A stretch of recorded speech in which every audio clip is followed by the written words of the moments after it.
Sementara itu, Saudara, Majelis Tauhid Tasawuf Indonesia (MPTTI) Aceh menggelar konferensi pers di posko MPTTI Gampung Pangoraya, Ulekaring, Selasa siang tadi. Konferensi pers tersebut sebagai upaya menjawab tuduhan sesat pada lembaga pengajian tersebut. Kepada wartawan, juru bicara Majelis Tauhid Tasawuf Indonesia (MPTTI) Aceh, Abi Syukri Daud Pango menyampaikan konferensi pers ini digelar sebagai klarifikasi, menjawab berbagai tuduhan yang menyebut lembaga pengajian yang digagas ulama Aceh, Syekh Abu Haji Amran Wali Al-Khalidi. Konferensi pers ini juga sebagai upaya menjelaskan tentang berbagai kegiatan MPTT kepada masyarakat.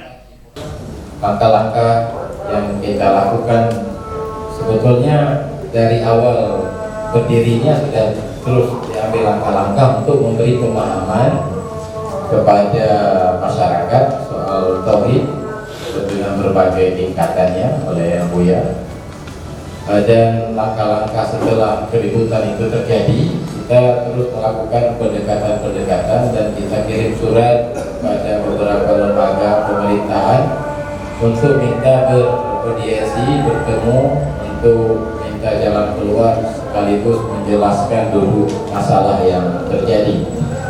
Di antaranya adalah yang sudah menerima kami, sudah saya sebut tadi Bapak Kapolda Aceh, beberapa waktu yang lalu Bapak Gubernur yang diwakili di kantor Gubernur Aceh, Lembaga Adat Aceh sudah kami silaturahmi, dan Kapolresta Banda Aceh juga sudah, dan lain-lain. Yang belum dengan alasan belum punya waktu hanya Majelis MPU, Majelis Permusyawaratan Ulama, dan ini ada jawaban dari mereka bahwa belum dapat kami penuhi dalam waktu ini. Ini surat jawaban dari MPU. Ketua Majelis Tauhid Tasawuf Indonesia (MPTTI) Aceh, Tengku Haji Kamaruzzaman menambahkan bahwa MPTT telah melakukan audiensi dengan berbagai pihak seperti PLT Gubernur Aceh, Kapolda, Majelis Adat Aceh untuk menjelaskan keberadaannya. Namun MPTTI belum diterima pihak MPU Aceh untuk audiensi untuk meredam konflik di tengah masyarakat dengan menyebarkan tuduhan MPTTI sesat termasuk di media sosial.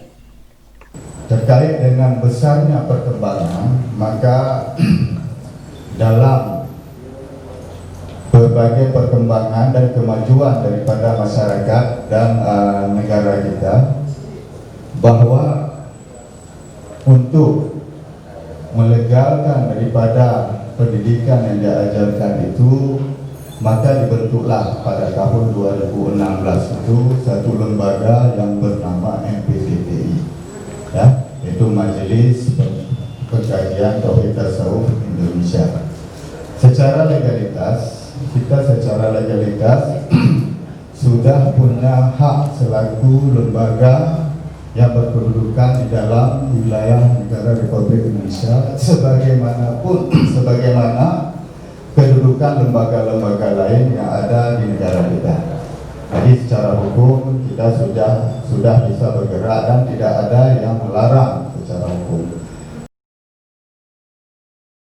Pihak MPTTI sendiri berharap semua pihak untuk mengklarifikasi langsung kepada pengurus MPTTI Aceh jika mendengar ada tuduhan sesat dalam ajaran dan kegiatan yang dilaksanakan lembaga pengajian tersebut. Dari Banda Aceh, Tim Liputan Aceh TV melaporkan.